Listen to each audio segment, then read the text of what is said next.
नमस्कार। भारतेंदु नाट्य अकादमी द्वारा आयोजित रंग समागम 2020 में आप सभी का हार्दिक स्वागत है। आज जब कोरोना काल में हम सभी की दिनचर्या अस्त व्यस्त हो गई है, तो ऐसे में हमारे माननीय राज्य मंत्री स्वतंत्र प्रभार संस्कृति विभाग उत्तर प्रदेश शासन श्री नीलकंठ तिवारी जी की प्रेरणा से प्रमुख सचिव श्री मुकेश कुमार मेश्राम जी, निदेशक एवं विशेष सचिव संस्कृति विभाग उत्तर प्रदेश शासन श्री शिशिर जी के मार्गदर्शन में हमारी अकादमी एक नवीन पहल के साथ आप सभी के समक्ष उपस्थित है, लेकर रंग समागम 2020। इस रंग समागम के माध्यम से वेबिनार के जरिए हम जुड़ते हैं कला जगत की उन विभूतियों के साथ जिन्होंने कला जगत में अपनी एक विशेष पहचान बनाई है, एक मुकाम हासिल किया है, एक मानक स्थापित किया है। इसी कड़ी में हमारे आज के जो मेहमान हैं वो भारतेंदु नाट्य अकादमी के भूतपूर्व छात्र तो हैं ही, साथ ही TV and film and television के जाने माने निर्देशक श्री संतोष आर मिश्रा जी हैं। नमस्कार सर, भारतेंदु नाट्य अकादमी द्वारा आयोजित रंग समागम 2020 में आपका हार्दिक स्वागत है। नमस्कार तृप्ति जी, बहुत बहुत धन्यवाद। आप लोगों ने मुझे आमंत्रित किया, उसके लिए बहुत बहुत धन्यवाद। आशा करते हैं सर इस कोरोना काल में आप और आपका परिवार सकुशल अपने घर पर सुरक्षित होगा। बिल्कुल, हम सब सुरक्षित थे और बहुत ही सही से घर में सारी नियमों का पालन करते हुए बहुत ही अच्छे ढंग से रहे हैं और लॉकडाउन को बहुत एंजॉय किया एक तरह से देखा जाए तो। सर, किस तरह से शुरुआत हुई आपकी रंग यात्रा की, कैसे जुड़ाव हुआ, कैसे रुझान बढ़ा, बताएं। रंग यात्रा में अगर बोला जाए कि रंगमंच क्या होता है एक्चुअल में मुझे तो पता भी नहीं था।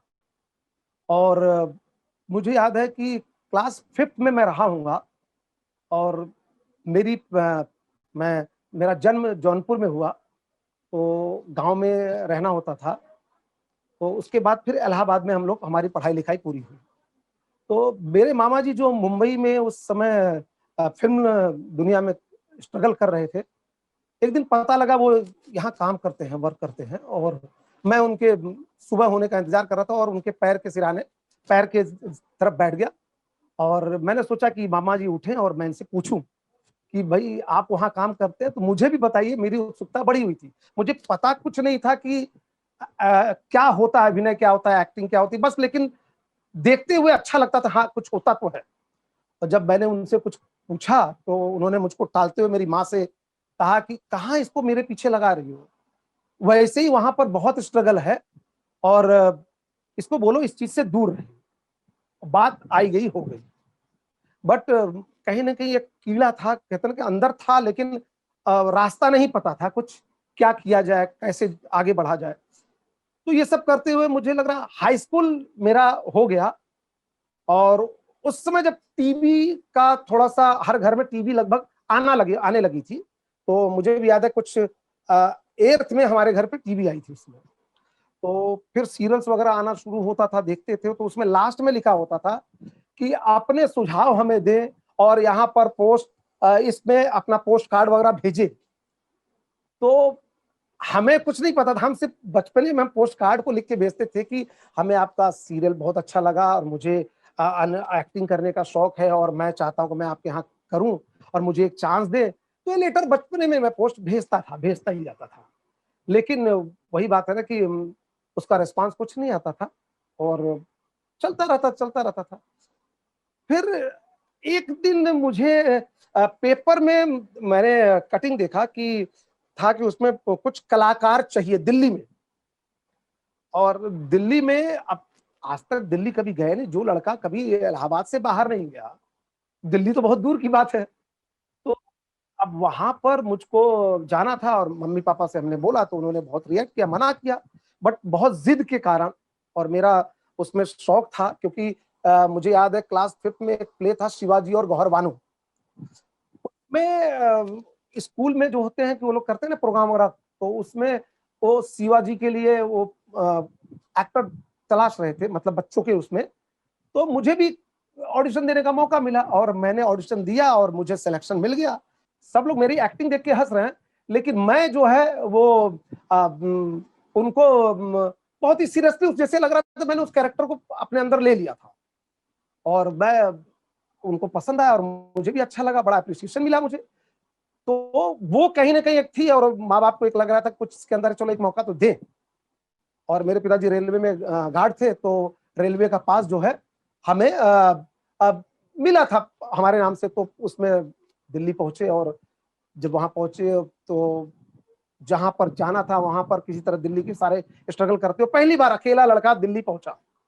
और वहां पहुंचने के बाद एंट्री फीस थी उनकी कुछ 125 रुपए, और कुछ 300 रुपए और कुछ चार्जेस थे उनके, उन्होंने लिए। और फिर बोला अंदर रुकिए, अभी आपका प्रोसेस चालू होगा। तो अंदर देखा मैंने कई एक्टर जो एक्टिंग के शौकीन थे वो सब पहुंचे हुए थे, कोई बर्तन मांज रहा है, कोई कुछ कर रहा है, कोई कुछ कर रहा है।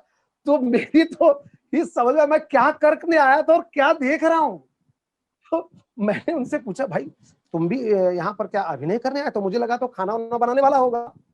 तो बोलता, हाँ भाई मैं 3 दिन से आया हुआ हूँ, ये लोग बोलते हैं शूटिंग होगी शूटिंग होगी, और मुझको लेके जाते हैं और टहला घुमा के लेके चले आते हैं और छोड़ देते हैं।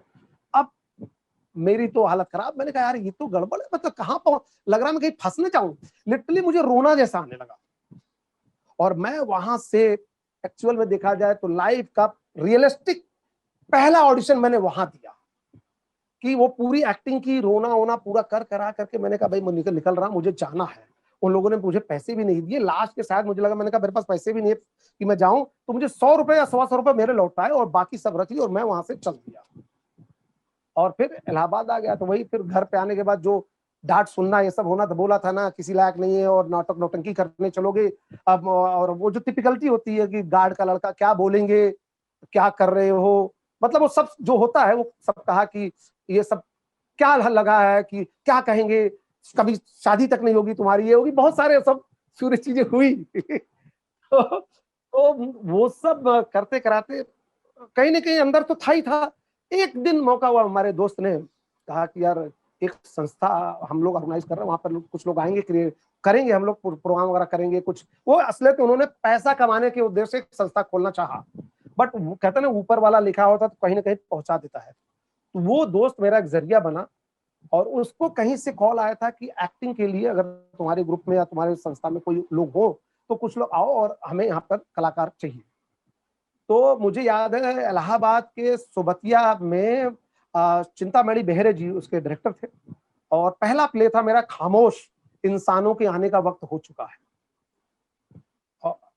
हाँ, उसमें ऑडिशन हुआ, जो मुझे लेके गया था उसको थोड़ा सा छोटा रोल मिला, और मुझे 3-4 दिन की प्रक्रिया के चयन की प्रक्रिया के बाद मुझे थोड़ा सा बेटर रोल मिला, और वहां से मेरी शुरुआत हुई। सर बीएनए की तरफ कैसे रुख हुआ, कैसे जाना हुआ, कैसे पता चला बीएनए के बारे में? इसी कड़ी को आगे जोड़ते हुए कि यहाँ से जब शुरुआत हुई, तो कहते हैं ना कई बार कि जब नया नया व्यक्ति होते हैं और थिएटर में होते हैं तो बहुत सारे लोग स्पर्धा वाले भी मिल जाते हैं थिएटर में, खासकर ग्रुप होता है। तो मुझे याद है कि रात को 12-1 बजे तक रिहर्सल करने के बाद मेरी टीवीएस चैंप हुआ करती थी मेरे पिताजी की, मैं लेके गया था और रात को पंचर कर दिया। और रात को 12 बजे रात को मैं टीवीएस चैंप ढकेल कर पंचर लेके आ रहा हूँ, और वो समय था, लेकिन वो कहीं ना कहीं मेरा जुनून चेक करने के लिए ऊपर वाले ने रखा था शायद। और उसके बाद फिर शुरुआत हुई धीरे धीरे, तो आगे बढ़े, कारवा बढ़ा, तो फिर एक लाइट एंड साउंड का प्रोग्राम किया गया, फिर उसके बाद और भी वर्कशॉप्स हुए। करते करते हमारे समानांतर के अनिल जी भौमिक दादा थे, उनका वर्कशॉप ज्वाइन किया, वहां पे प्ले किया मैंने, एक प्ले किया, वर्कशॉप हुआ। वहां से फिर रंगमंच में कहते हैं थोड़ा सा और बेटर चीजें चलती चली गई। फिर मुझे डॉक्टर अनुपम आनंद हैं, वहां पर संस्था एक उनकी थी, बहुत प्रयाग रंगमंच शायद था संस्था से, तो वहां से मुझे अंधा युग जो प्ले था उसमें अश्वत्थामा करने की भूमिका करने का अवसर मिला, और बहुत ही अप्रिशिएट किया गया। तो अब धीरे धीरे ये कहते हैं कॉन्फिडेंस बिल्टअप होता चला गया और बड़ा अप्रिशिएशन मिलने लगा। फिर डॉक्टर सचिन तिवारी जो बीएनए में वेस्टर्न ड्रामा भी पढ़ाने जाते थे और कैंपस थिएटर के फाउंडर थे, उनके यहाँ महाभोज प्ले का रीडिंग चल रही थी। और जब मुझे पता चला कि भाई वहां पे चयन प्रक्रिया चालू है, तो आप कहते हैं अंदर एक लग गया था कि एक खत्म फिर दूसरा, दूसरा खत्म तीसरा, खाली बैठने का वो नहीं था क्योंकि इतने दिन से जमा हुआ था। तो जब उनके यहाँ गए तो पूरा प्रोसेस चालू हुआ, थिएटर का बहुत सारे सब मतलब संगीत नाटक अकादमी से सुकेश सान्याल जी अवार्ड लिए हुए एक्टर, वो एक्टर डॉक्टर प्रतिमा वर्मा, सब सीनियर इलाहाबाद के जितने भी दिग्गज थिएटर वाले थे सब पहुंचे हुए। मैं भी वहां पहुंचा हुआ था लाइन में, और रीडिंग का प्रोसेस चालू हुआ। 3-4 दिन का प्रोसेस करते कराते फिर लोगों को लगा कि बिंदा वहां उस प्ले का मेन रोल है, बिंदा, और वो मेरी झोली में आ गया। तो वो जब आया तो फिर साथ में लोग मिल तो गया, एक होता ना, लेकिन वो मुझे बड़ा कॉन्फिडेंस देता था, क्योंकि उनका जो एक पीछे का वो साउंड जो चलता था ना कि मिल तो गया है, कर पाएंगे, रोल सिद्ध होगा, ये अंदर चलता था ना। लोग जब मुझे पीठ पर बैक से पता लगता था तो अंदर लगता था यार नहीं, चैलेंज है भाई, इतने बड़े बड़े एक्टर्स हैं, सीनियर एक्टर, और मैं उन सबके सामने नया था। मैंने कहा नहीं, मौका है भाई तो करना तो पड़ेगा। मुझे याद है कि सुबह 7 बजे हॉल उनका रिहर्सल होता था उनके घर पर, फिर वो इलाहाबाद यूनिवर्सिटी के अपने जो उनका एक रूम था जो स्टाफ रूम, उन्होंने तो उस समय के लिए बुलाते थे, और एक चाय बिस्किट पर पूरा रिहर्सल होता था हम लोग का, और 12 दिन के अंदर शो अनाउंस हो गया। और लेकिन बहुत मजा आया, और पहली बार मैंने अनुभव किया कि मतलब मैंने उस कैरेक्टर को जिया, और मुझे एहसास ऑडियंस ने कराया। जब प्ले हुआ और ऑडियंस, जब हम लोग जब ग्रीन रूम में गए तो कुछ ऑडियंस के लोग रूम में आए और गले मिल गए और मुझे गोद में उठा लिया और बोले कि आपने बिंदा का प्ले किया, कैरेक्टर किया था ना सर, आप ऐसा लग रहा था कि आप जी रहे हो, आपके साथ वो हो रहा, एक्टिंग लगी नहीं रही थी। मतलब लिटरली तृप्ति, मुझे रातों रात एक स्टार थिएटर में स्टार की अनुभव कराया लोगों ने। और उसके बाद बहुत सारे ऑफर्स आने लगे, बहुत सारे प्लेस के ऑफर्स आने, दुलारी बाई, बहुत सारे अलग अलग ग्रुप के ऑफर आने लगे। उसी समय मुझे पता लगा कि बीएनए एक संस्था है जहां पर थिएटर की ट्रेनिंग होती है 2 साल की, और वहां पर सिखाया जाता है, और उसके लिए जो क्राइटेरिया वो फुलफिल करना होगा। तो फिर हमने क्राइटेरिया चेक किया, हम फुलफिल हो रहे थे, फिर हमने बीएनए की तरफ रुख किया और ऑडिशन, वो मतलब वहां पर गए और वहां चयन हो गया। बीएनए आने के बाद कैसा अनुभव रहा? कौन कौन से नाटक किए? कौन से खास किरदार आपके दिल के बहुत करीब हैं? कौन से नाटककार आपके पसंदीदा नाटककारों में से एक हैं? अब बीएनए में तो लिटरली बोलूं कि मुझे मेरे हर दिन मेरे लिए सुनहरा दिन था, है, क्योंकि वो साल मेरे लिए स्वर्णिम है। आज भी कई बार अगर लोग कहते हैं ना कि अगर आपको फिर से लाइफ मिले तो आप क्या करना चाहोगे? कुछ समय हर आदमी का अपना एक कुछ स्पेशल होता है। मैं बोलता हूँ 2 साल मैं फिर से जीना चाहता हूँ। लिटरली वो हमने बहुत कुछ सीखा, बहुत एंजॉय किया। वहां पर हमारे तीनों टीचर, जुगल किशोर जी, चित्रा मोहन जी, अरुण त्रिवेदी जी, प्लस उसके बाद हम लोगों ने, जब उस समय संस्था चल रही थी तो स्कॉलरशिप नहीं था, तो बहुत सारे सिचुएशंस को हैंडल करते हुए फिर स्कॉलरशिप वर्कआउट हुई। और वहां पर जैसे अंकुर जी आए, अनामिका हक्सर जी से मैं बहुत प्रभावित हुआ, और रघुनंदन जी, और मोहन महर्षि जी, इन सब के साथ रामामूर्ति जी, के मोहन जी, रामामूर्ति जी लाइट सिखा गए, के मोहन जी मेकअप। मैंने बीएनए में मैंने हर विधा सीखा, सिर्फ एक्टिंग करके भी। एक्टिंग थिएटर मैंने ऑलरेडी बहुत पहले भी किया और अच्छे अच्छे कैरेक्टर किए, तो मैंने बीएनए में एक्टिंग को सीखने को फोकस किया, और मैंने मेकअप, कॉस्ट्यूम, लाइट सब मैं असिस्ट किया। जहां पे मौका डिजाइन करने को मिला वहां पर, जहां असिस्ट करने का मौका वहां पे जैसे माधवी प्ले हुआ उर्मिल थपरियाल जी ने, रोमियो जूलियट प्ले हुआ, ऐसे बहुत सारे प्ले होते गए और वर्कशॉप। तो मैं फुल कह सकते हैं जुनूनी तौर पर एकदम 2 साल को मैंने एकदम अंदर समाहित कर लिया, और उसका फल मुझे आज भी मिलता है। और बीएनए को मैं बारंबार प्रणाम करता हूँ, सत प्रणाम। मेरे लिए वो कहते ना कि गुरु, तो जैसे थिएटर में जब मैं आया था तो डॉक्टर ब्रज कुमार मित्तल जी ने मुझे बहुत कुछ सिखाया, जो मैंने शुरू में नहीं बता पाया, भूल गया था।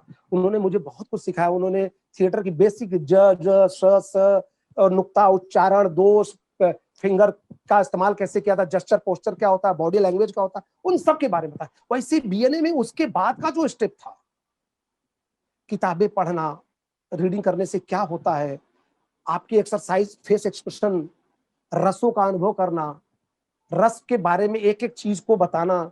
और हम लोग की जो वर्कशॉप होती थी, जो उस दौरान की, जैसे अनामिका हक्सर जी जब आई थी तो उन्होंने बहुत अच्छी वर्कशॉप की कि ऐसी ऐसी वर्कशॉप, जैसे मुझे याद आज भी आता था कि बोलते थे कि कुछ ऐसा बताओ कि जो आज तक तुमने अपनी गलती स्वीकार नहीं की हो और आज अगर स्वीकार करने का मौका मिले तो आप वो बता सको।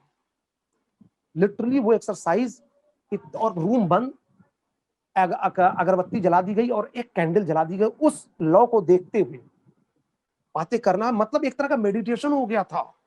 और इतना एंजॉय करते थे। और एक फिजिकल एक्सरसाइज की, हम और हमारे सीनियर जो थे उन सबको मिलाकर टोटल 27 लोग थे। और एक एक्सरसाइज ऐसी थी कि आप लोग जो होता ना कि कई बार छूना, टच करना, गलत एक्सप्रेशन मतलब फीलिंग ना आए, तो उन्होंने उन सबको तोड़ने के लिए, आप एक्टर हो, सिर्फ एक्टर सोचो, लड़का लड़की के बारे में सोचो ही मत। एक एक्सरसाइज ऐसी कराई जो केचुआ, जैसे केचुआ जब लपटता है तो वो भूल जाता किसके साथ कहां पैर कहां जा रहा है, कैसे जा रहा है।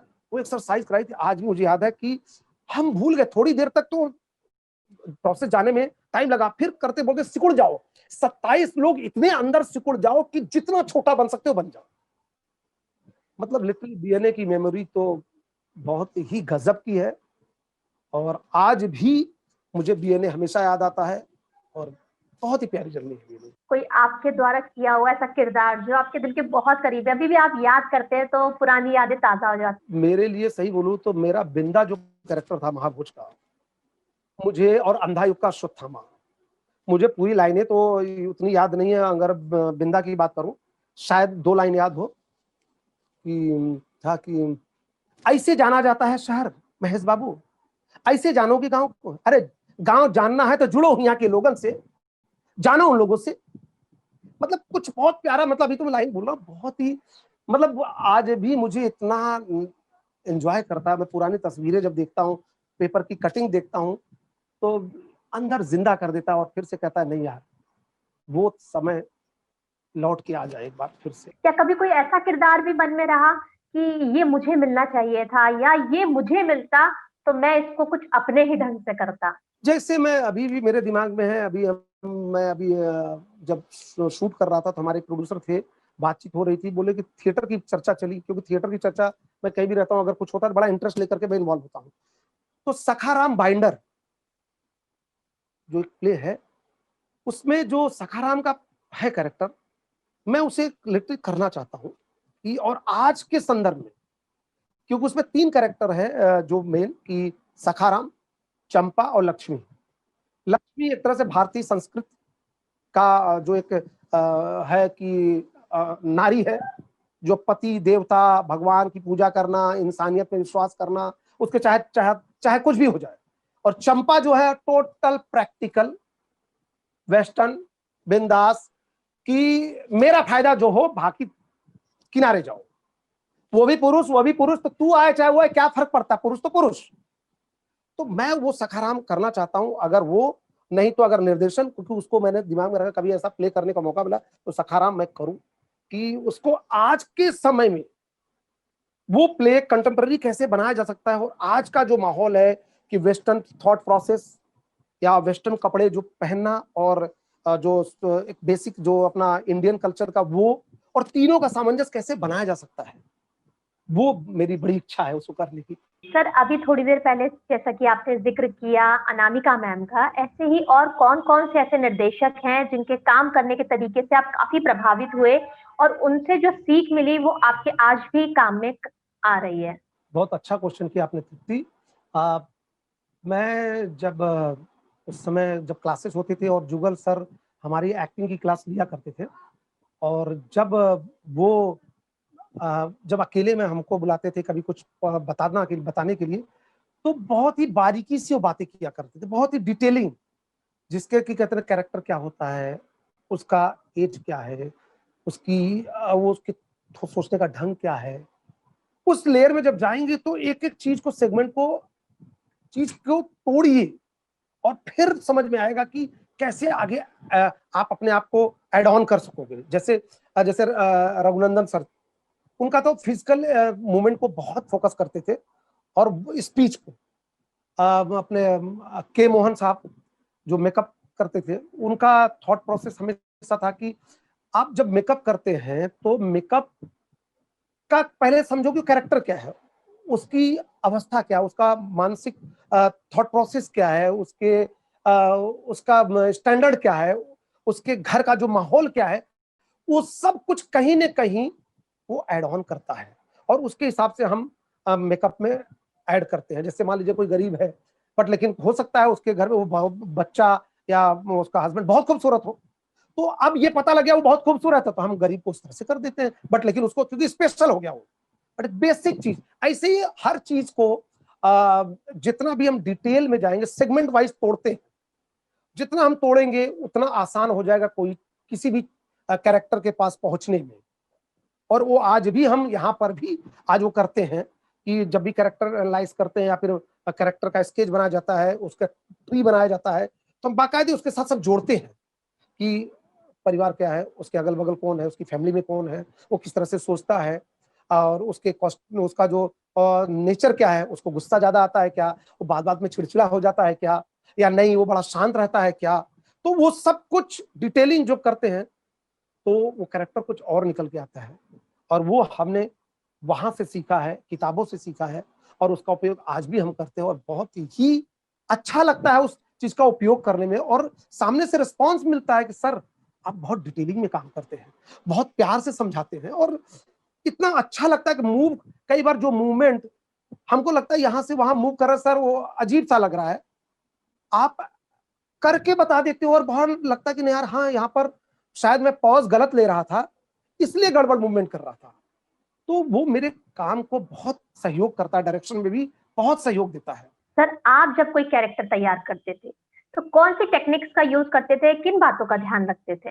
मेरा भी वही चीज था, जब जो चीज बीएनए में सीखा, और जो चीज पहले मैंने जैसे बताया कि मुझे डॉक्टर बचकुमार मित्तल जी जो बेसिक मेरा स्टार्टअप हुआ था, उन्होंने इन सब चीजों के बारे में हमारी बहुत डिटेलिंग, हमारी क्लासेस लेते थे, एक्सरसाइज कराते थे, और जेस्चर पोस्चर का यूज करवाते थे, मॉड्यूलेशन, स्पीच मॉड्यूलेशन क्या होता है, ज ज ज ज श स, मेरा वहीं से सीखा मैंने, और वहां और वही चीज मैं अपने अंदर लाता था, और बीएनए ने उसको और ऐड कर दिया मुझको। उस पर देखा जाए तो कहते हैं कि उसको एक ठप्पा लगा दिया कि नहीं ये करेक्ट वर्जन जा रहे हो आप।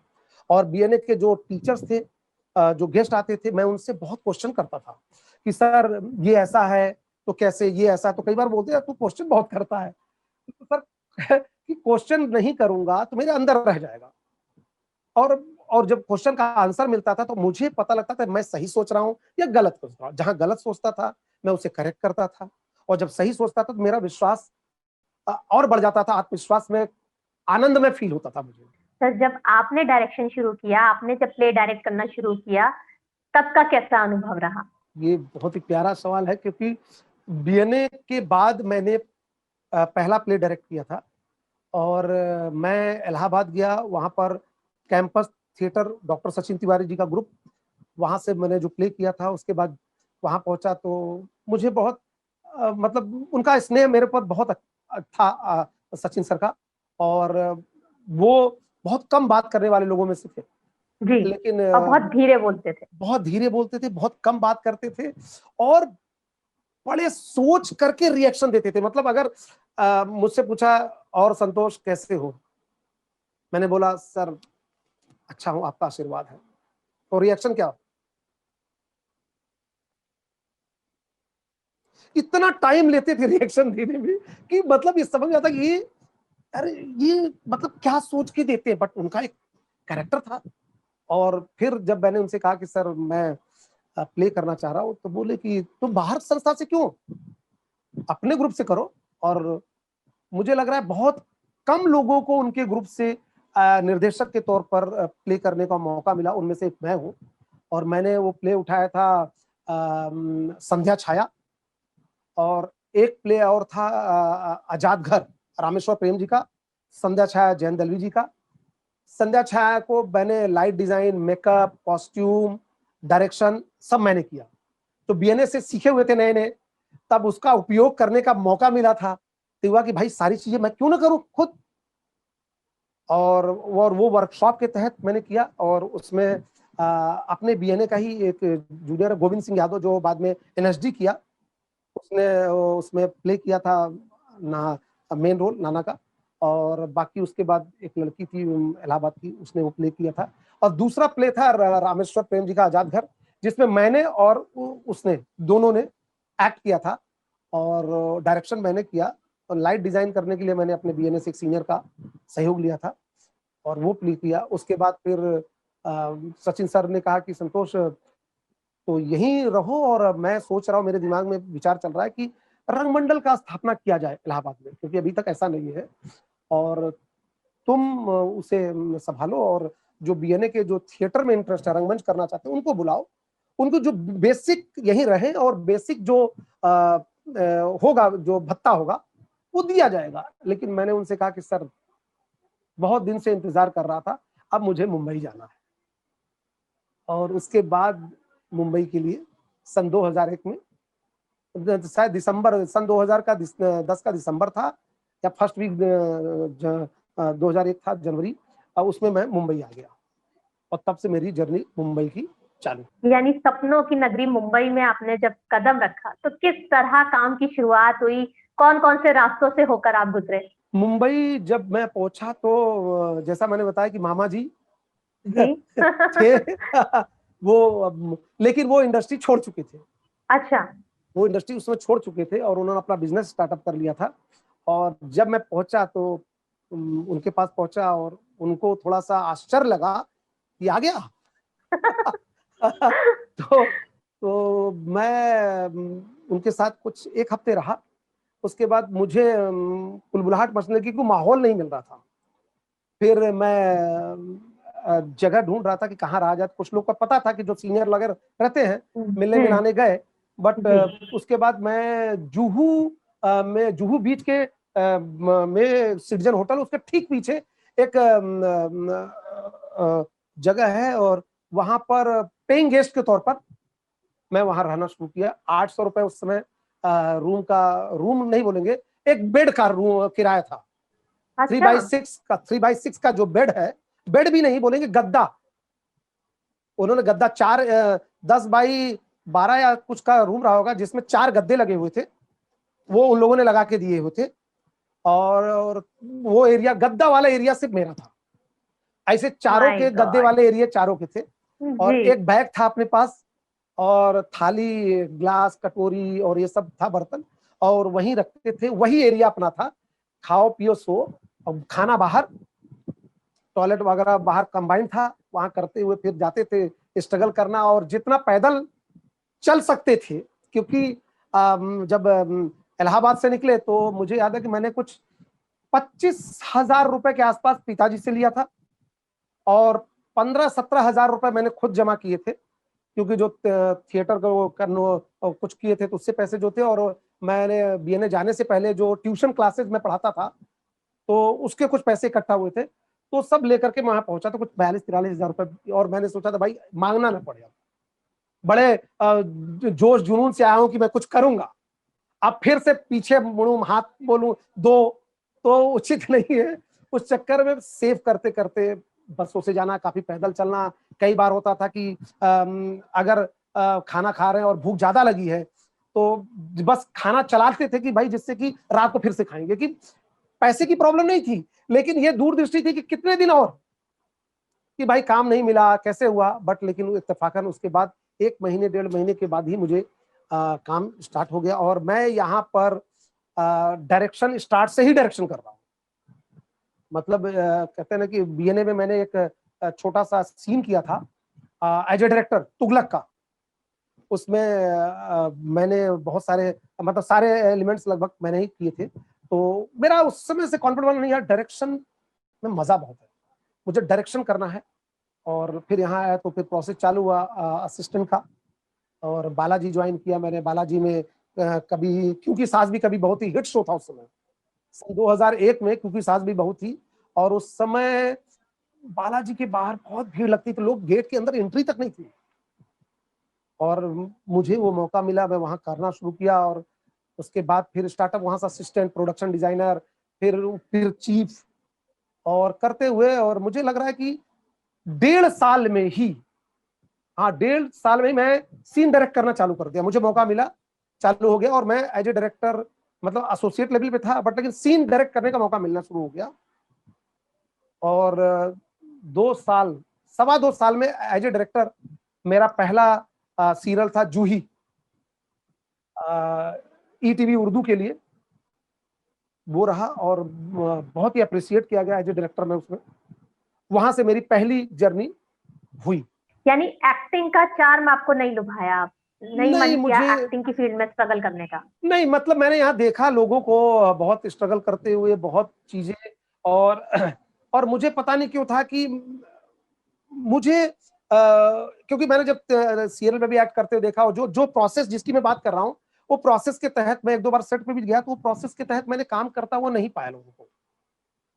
तो फिर उसके बाद मुझे लगा कि नहीं यार, मैं एज ए डायरेक्टर जो मेरा थॉट प्रोसेस है और जो परफॉर्मेंस लेवल है और जो समझ है, उसको उपयोग करने के लिए एक डायरेक्टर, क्योंकि उसको मौका ज्यादा मिलता है, और एक्टर का एक लिमिटेशन हो जाता है, क्योंकि वो कहीं ना कहीं सारे लोगों को कहीं ना कहीं पहलुओं को देखना पड़ता है। और तो उससे, और वो मौका मुझे मिला बाद में 2005 में, जब मुंबई में बाढ़ आई थी। 2005 का लास्ट था या 2006 था शायद कुछ, हाँ। क्यों अपने हुए पराये, बहुत ही हिट शो था नेशनल, डीडी नेशनल के लिए, और पहला प्राइम टाइम था। उसमें कुलभूषण खरविंदा जी, मयूरी कांगो, एसएम जहीर, निर्मल पांडे, इन सब को निर्देशन करने का मुझे मौका मिला, और मैंने लगभग 1.5 साल मैंने उसका निर्देशन किया, फर्स्ट फ्रेम से लास्ट फ्रेम तक, जब तक सीरियल खत्म नहीं हुआ मैंने वो डायरेक्ट किया। और बहुत ही आनंद आया कि इतने बड़े एक्टर को मुझे निर्देशन देने का मौका मिल रहा है, और बहुत ही जेन्युइन तरीके से हम बात करते, कैरेक्टर को लेके बात करते थे।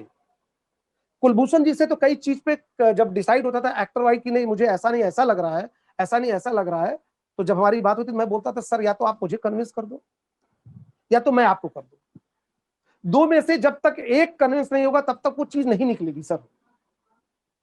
और वो था, और फिर मुझे वाकई उनको बताने के लिए मतलब कहते हैं ना कि बहुत डिटेलिंग में जाकर उनको बात करना पड़ता, क्योंकि इतने सीनियर एक्टर, इतने मजे हुए, तो उनसे अगर कुछ वार्तालाप हो रहा है तो आप ऊपरी तह पे बात नहीं कर सकते।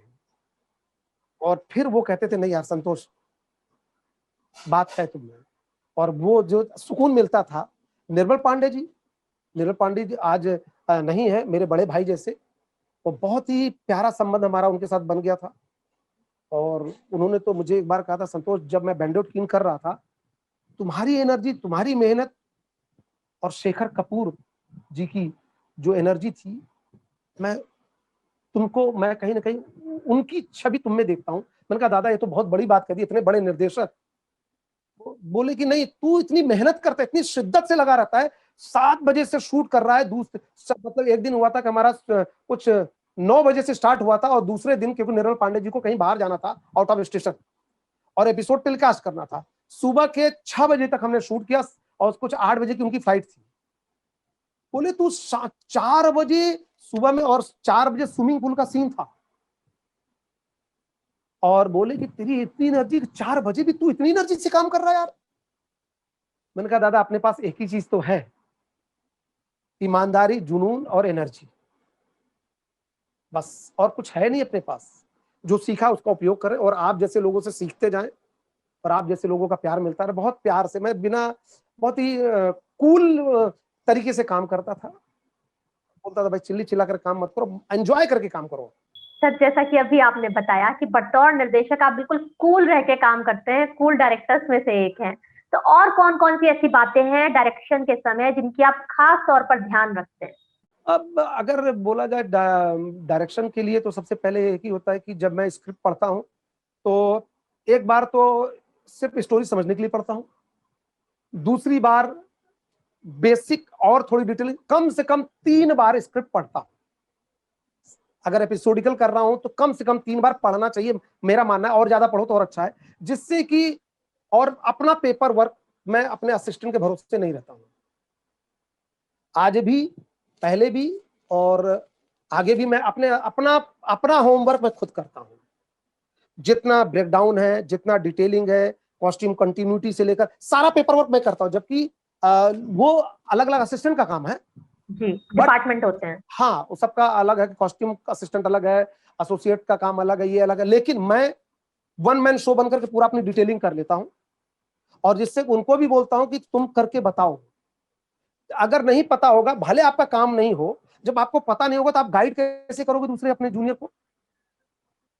तो वो सेगमेंट सबसे एक डायरेक्टर के तौर पर जिसका पेपर वर्क, जिसका जितनी डिटेलिंग अच्छी है और जिसने एक चीजों को तारतम्यता जब बताया ना, जिसने सेगमेंट को तोड़ करके अपनी डिटेलिंग की है, वो मुझे लगता है कि उसके लिए काम बहुत आसान हो जाता है, फ्लोर पर कंफ्यूज नहीं रहता है और बहुत आसानी से काम निकल जाता है। मतलब अपना क्रिएटिविटी उसको समय मिल जाता है, वो समझने के लिए नहीं, क्रिएटिविटी को और बेटर करने के लिए मिल जाता है। सर, जो लोग इस फील्ड में काम करना चाहते हैं, नए कलाकार, उनको क्या सुझाव देना चाहेंगे कि किस तरह की तैयारी करके काम शुरू करें?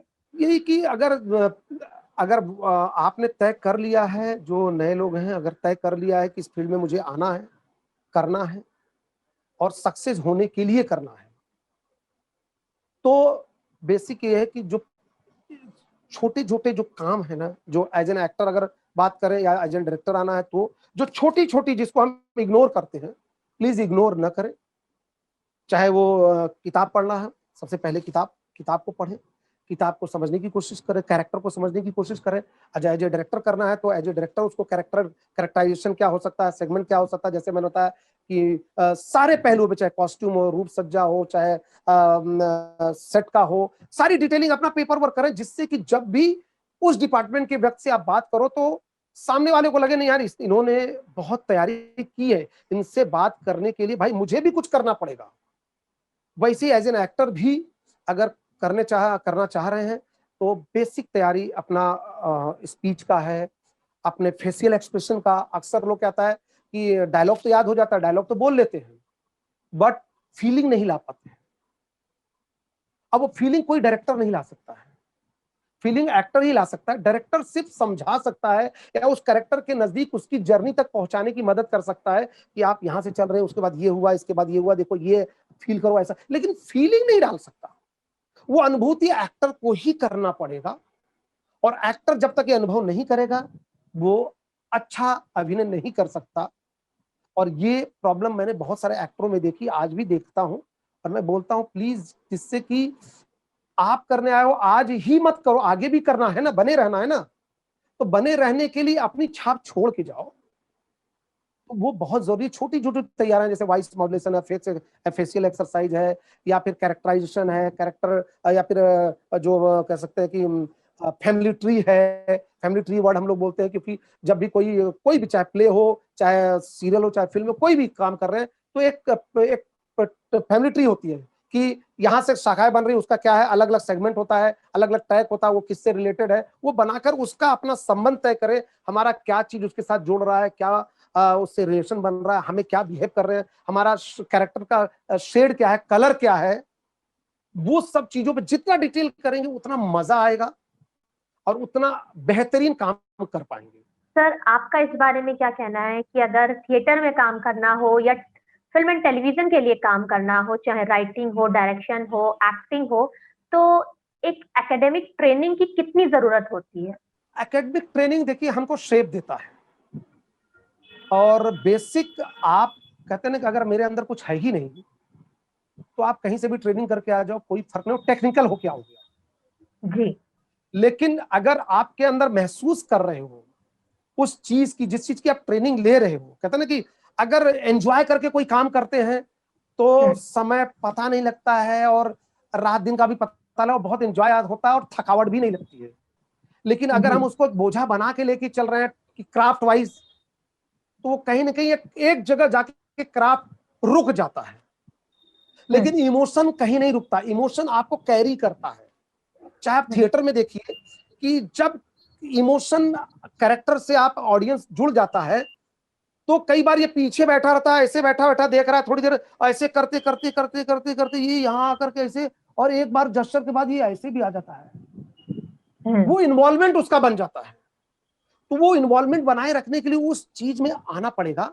और वो अगर आपके अंदर बेसिक है, आपको महसूस होता मेरे अंदर है, और नहीं है तो मुझे पैदा करना है, वो आपको एकेडमिक ट्रेनिंग प्रोफेशनल जगह पर आपको मिलती है, क्योंकि आपकी चीजों को तराशा जाता है। हो सकता है आपके अंदर है, आप महसूस कर रहे हैं, बट आप समझ नहीं पा रहे कि मुझे कहां से कहां तक जाना है, या मैं कहां गड़बड़ कर रहा हूं। तो कोई तो होना चाहिए हमको बताने वाला, हमको करेक्ट करने वाला कि नहीं यहाँ सही है, ऐसे नहीं, ऐसे करो, इस प्रोसेस के तहत ऐसे करो, तुम्हारा एक्सप्रेशन बहुत अच्छा है, तुम्हारा बॉडी लैंग्वेज बहुत अच्छा है, लेकिन चेहरे पर शायद आपको लग रहा है कि आप बहुत स्माइलिंग फेस है, लेकिन कहीं ना कहीं तनाव आ रहा है। तो वो बताने के लिए कोई तो चाहिए। एक आईना होता है, और आईना को हम देख पाते हैं, कोई और नहीं, लेकिन हमारा आईना जो हमारे गेस्ट होते हैं, गुरु होते हैं, दर्शक होते हैं, वो लोग होते हैं, और वो हमको बेहतर जजमेंट दे पाते हैं, क्योंकि वो निष्पक्ष होकर के हमको सही तरीके से बताने के लिए तैयार बैठे हैं। सर, आप अब तक 30 से भी ज्यादा नाटकों का निर्देशन कर चुके हैं, तो शूट के दौरान कुछ जुड़ी हुई ऐसी खास दिलचस्प घटना जो आपको बहुत याद आती हो, जिसे आप हमारे साथ शेयर करना चाहें? मुझे अमरीश पुरी जी के साथ मैं लास्ट फिल्म कर रहा था एज ए एसोसिएट डायरेक्टर, और उनके बारे में बहुत कुछ सुना था कि नो डाउट ग्रेट एक्टर हैं, और मुझे याद है कि कंटिन्यूटी की बात होती है कई बार। आज जब हम लोग सीरियल करते थे और असिस्ट करते थे, उसमें कंटिन्यूटी बहुत मायने रखती थी। जैसे अभी तृप्ति, आप बाल आपने साइड में आगे रखा हुआ है, ठीक है, बट लेकिन करते करते मान लीजिए आपका तो एक आपने पोनी बनाया है तो इस साइड है, बट कई बार आर्टिस्ट जो होते हैं दोनों साइड से बाल लेडीज होती हैं रखती हैं, तो बात करते करते झटका लिया, इधर लिया उधर लिया, तो पता बाल इधर आ गया। अब आ गया तो फिर अगले शॉट में जैसे मान लीजिए जैसे रोका और फिर बोला भाई कट कट, फिर अगला करते हैं, तो अब ध्यान नहीं है तो पता बाल फिर आ गया। जब एडिट में जाते हैं तो दिक्कत होती है, अरे इस साइड वाला बाल ये है, क्लोज में बाल इधर आ गया, तो ये प्रॉब्लम होती थी। तो कई बार सेट पर आर्टिस्ट रिएक्ट करते थे कि भाई ये तो असिस्टेंट का काम है, असिस्टेंट को ध्यान देना चाहिए। तब हमें भी नहीं पता था उस समय, तब हम लोग असिस्टेंट को भी ध्यान देते थे, हम लोग भी मार्किंग कर देते, जो जो जितना होता था सपोर्ट के लिए। अब जब एक्शन कंटिन्यूटी की बात आई, और मैं हम लोग जोधपुर जेल में, एक्चुअल जेल में शूटिंग कर रहे थे, और अमरीश जी वहां के जेलर थे, और वो चश्मा निकालते हैं और स्टिक लेते हैं और आगे आते हैं, और फिर डायलॉग बोलते हो, फिर चश्मा निकालते हैं। तो मैंने उनको सिर्फ बताया कि सर आपने चश्मा इस डायलॉग पे निकाला था और इस पर हटा दिया था। तो बाद में पहला बोला, संतोष, कंटिन्यूटी यूज करना और कंटिन्यूटी परफेक्ट बताना बता कौन सकता है। मैंने कहा सर असिस्टेंट लिखता है बताने के लिए, और ये बोले नहीं, एक्टर ने यूज किया है। जैसे मैंने चश्मा निकाला, जैसे उदाहरण के तौर मैंने चश्मा निकाला, अब ये 3 सेगमेंट में आया है, ये रखा, फिर से बोलूं, मैंने चश्मा निकाला। बोले कि एक्टर क्या बोलेगा, एकदम एक्यूरेट डायलॉग नहीं लिख सकता है कि इस जगह पे आपने चश्मा निकाला था। आपसे बता सकते सर इस लाइन पे इसके आसपास आपने चश्मा निकाला था, लेकिन एक्टर जो है, जो प्रॉपर्टी यूज कर रहा है, वो परफेक्ट टाइमिंग बताएगा। इसलिए कंटिन्यूटी एक्टर का काम है। अगर प्रॉप्स वो यूज कर रहा है तो उसके लिए दूसरा नहीं है, बट क्या होता है हम लोग काम करते रहते हैं, इसलिए सहयोग के लिए एक एक्शन कंटिन्यूटी होता है जो सपोर्ट करता है। मैंने सैल्यूट किया, मैंने कहा सर आप जैसे एक्टर मिल जाए तो बेचारे असिस्टेंटों का भला हो जाएगा, और आर्टिस्ट इतना एटीट्यूड जो दिखाते हैं कंटिन्यूटी के लिए, वो नहीं होगा। क्यों? क्योंकि ये दूसरे को सपोर्ट करने का काम है, ब्लेम जोन का काम नहीं है। उन्होंने मुझे सिखाया वो याद। और उन्हीं की एक दूसरी बात मुझे याद है कि वो जब लास्ट फिल्म थी तो बूढ़े हो गए थे, तो काफी उनके क्या होता था कि थोड़ी मेमोरी उनकी कम हो गई थी, और मेरी इतनी अच्छी ट्यूनिंग हो गई थी उनके साथ, तो बोलते थे संतोष तू मेरे साथ हमेशा रहा। तो मुझे मालूम है कि एक शॉट था, राउंड ट्रॉली जैसा शॉट था, और वो घूम घूम के एक एक्टर को बता रहे हैं और वो भूल जा रहे थे। तो मुझे बोले तू प्रॉम्प्ट करना, तो मैं जमीन में लेट गया, और कैमरा ट्रॉली ऊपर से ऐसे से मूव कर रहा है, और मैं नीचे से घूम घूम के जहां जैसे जैसे घूम रहा है मैं अपना बॉडी जमीन में घुमा रहा हूं, और मैं उनको प्रॉम्प्ट करता जा रहा हूं। और मुझे वो याद आया प्रॉक्सी वाला दिन, कि कभी भूल जाता है तो पीछे से होता है ना कि उधर साइड से विंग से बताते हैं ये डायलॉग तेरी एंट्री आ गई, तो हम वो याद बता रहे थे। वो बहुत ही प्यारा अनुभव उनके साथ था, वाकई बहुत ही प्यारे इंसान, बट आज नहीं है। और अगर आज होते तो शायद मेरी फिल्म एज ए डायरेक्टर में कब का कर चुका होता, क्योंकि उनको मेरी चीज बहुत पसंद आई थी, मैंने जो फिल्म लिखी थी। बट इत्तेफाक की बात है। सर कोई ऐसा फनी मोमेंट भी जो सोचा कुछ था और हुआ कुछ, ऐसा भी कभी कुछ हुआ? फनी मूवमेंट के लिए तो क्या कहें कि कई बार कहते ना कि मैं एक फनी नहीं बोलने को, एक लिटरली शौक था, क्योंकि ना कहते ना वो थोड़ा सा जुनूनीपन कुछ है मेरे अंदर। तो मैं कर रहा था बायोग्राफी थी पायलट बाबा की, आपने शायद नाम सुना, पायलट बाबा काफी जाने माने एक संत है जो बिहार के हैं, और देश विदेशों में उनकी बहुत बड़ी फॉलोइंग है। उनकी बायोग्राफी बनाने का मौका मिला और गेठिया में हम शूट कर रहे थे, और लगभग जमीन से बहुत ऊंचाई पे थे, काफी ऊंचाई की पे थे। और मैं एक्टर को बताने गया था कि जो उनका कैरेक्टर कर रहा था, मैंने कहा वहां से नीचे आओगे और ऐसे चल के आओगे आप, और पेड़ के पीछे से आओगे क्योंकि कैमरा के सामने न दिखो और आना है। बोलता सर आके बताइए, और मैं जोश में नीचे उतरा, और जनवरी का समय होगा, ओस की बूंदी थी, मैं लिटरली फिसल गया। अगर वो पेड़ नहीं होता, और आज शनिवार का दिन है, सेम शनिवार का दिन था, अगर पेड़ नहीं होता तो आज संतोष मिश्रा यहाँ नहीं होता। मतलब वो समय भी होता है, और कहते ना बताने के चक्कर में कि आप नहीं कर पा रहे हो, मैं बताता हूँ ऐसे नहीं ऐसे आओगे। वो मोमेंट था। और फनी सेट पर फनी मोमेंट बहुत कम होता है, वो कहीं ना कहीं कहते ना अजीब सा कुछ हो जाता है, करने जाओ, जैसे कि करने जाओ कुछ कुछ और हो जाए, तो वो कॉमिक एलिमेंट पे होता है। जैसे अभी हम लोग एक्टर थे, अभी अभी लास्ट एपिसोड अभी आने वाला है मेरा, क्राइम अलर्ट का, तो हम कर रहे थे, तो वहां पर एक एक्टर था और उसको बता रहे थे कि भाई ऐसे नहीं ऐसा करो, और वो एक्टर उतना बेटर नहीं कर पा रहा था।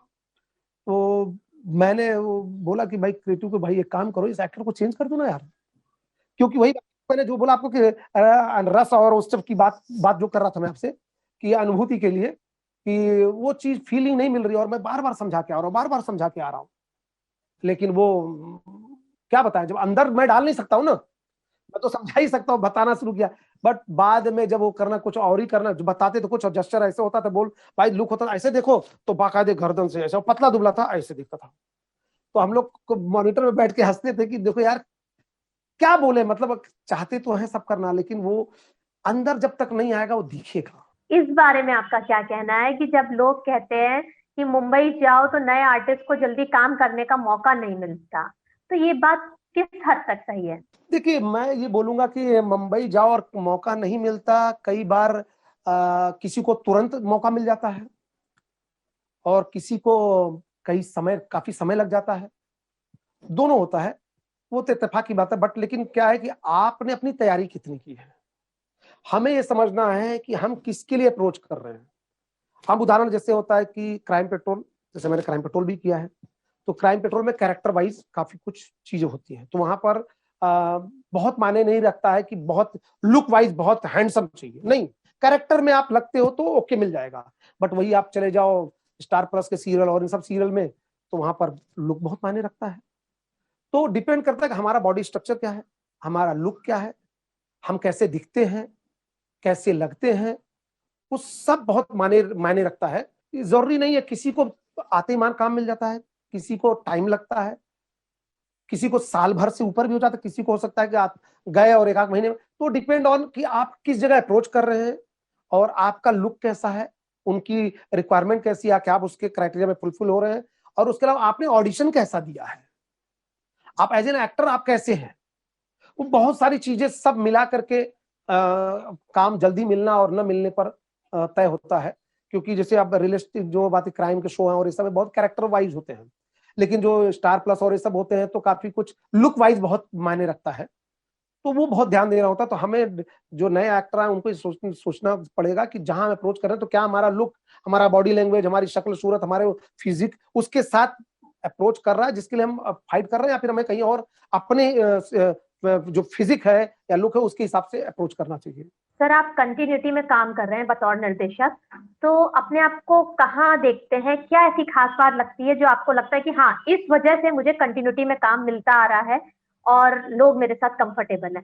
मुझे ये लगता है कि ईमानदारी, आप अपने काम से ईमानदारी। कई बार होता है कि बजट हमारा जो भी तय होता है, मैं जब बातचीत हो गई उसके बाद मैं भूल जाता हूं मेरे लिए छोटा प्रोजेक्ट हो तो भी उतनी शिद्दत से, और बड़ा प्रोजेक्ट हो तो भी उतनी शिद्दत से। बल्कि छोटा प्रोजेक्ट होता है तो मैं और ज्यादा शिद्दत से काम करता हूं, क्योंकि उसमें लिमिटेशंस होती हैं, और एज ए डायरेक्टर मुझे और मेहनत करना पड़ता है सिद्ध करने के लिए, क्योंकि मैं बेटर काम कर सकूं।